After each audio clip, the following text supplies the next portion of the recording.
तो ये डिसेक्टोमी, हम एंडोस्कोपिक डिसेक्टोमी, एक छोटे से ओपनिंग से हम डिसेक्टोमी कर सकते हैं। अभी एंडोस्कोपिक डिसेक्टोमी में भी कुछ वेराइटीज होते हैं जो आपको शायद पता ना हो। तो उसमें होता है एक यूनिपोर्टल एंडोस्कोपिक डिसेक्टोमी, जिसके एक ही पोर्ट से, मतलब एक ही ट्यूब होती है जो 7 मिलीमीटर की ट्यूब होती है, 1 सेंटीमीटर से भी कम ओपनिंग होती है स्किन में, और उसके थ्रू, स्किन के थ्रू ट्यूब जाती है और वो गादी का फ्रेगमेंट निकालती है। दूसरा होता है बायपोर्टल।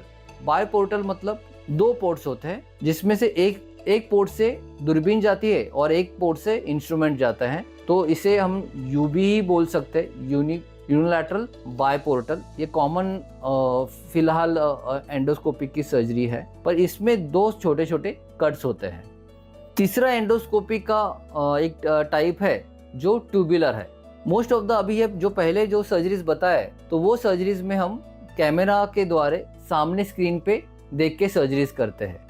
अगर अब ट्यूब्स होगा तो हम डायरेक्टली वो ट्यूब्स के अंदर देख के कुछ मैग्निफिकेशन यूज करते हैं, जैसे कि हम लूप्स यूज करें, जिससे हम जो छोटा जो टनल से हम अंदर विजन से देख रहे हैं अंदर की डिस्क, वो डिस्क हमें 4 से 5 गुना बड़ी दिखती है। या उसका अल्टरनेटिव एक आइडियल सिनारियो में और एक बड़े सेटअप में माइक्रोस्कोप होता है, जो वहाँ पे लाइट भी पहुँचाता है और हमें 10 गुना भी ज़्यादा मैग्निफिकेशन दे सकता है। पर यूजुअली 3 से 4 गुना मैग्निफिकेशन मोर देन सफिशिएंट हो जाता है।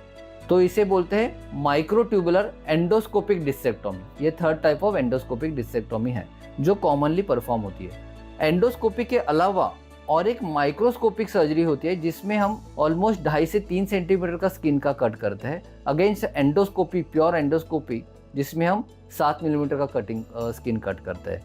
पर आपको बताना चाहता हूँ, स्किन का कट ज़्यादा ज़रूरी नहीं है। दोनों ही सर्जरीज में बोन टिश्यू, लिगामेंट्स का डैमेज नहीं होता है, सिर्फ फ्रेगमेंट ही निकलता है। तो दोनों सर्जरीज में सॉफ्ट टिश्यू का डैमेज मिनिमम होता है, एंडोस्कोपी में थोड़ा सा कम होता है।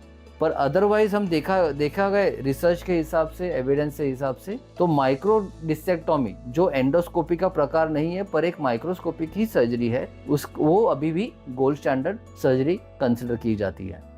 अभी उसके रिजल्ट्स कहते हैं, अभी ये चारों मैंने जो बताया, एंडोस्कोपी और माइक्रोस्कोपिक सर्जरी, तो सबके रिजल्ट्स कैसे है, तो मैं आपको बताना चाहता हूँ कि सारे रिजल्ट्स एक समान ही है।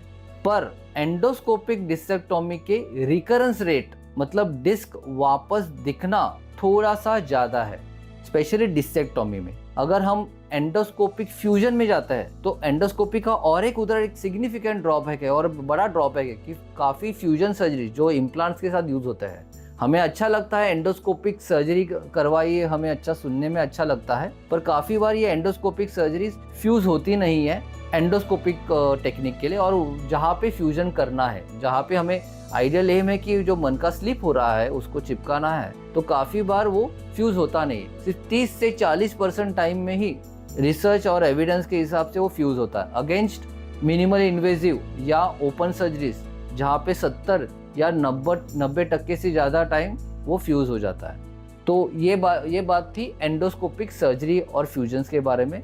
और डिसेक्टोमी मैंने आपको बताया कि रिकरेंस रेट थोड़ा ज़्यादा है एंडोस्कोपिक प्रोसीजर से।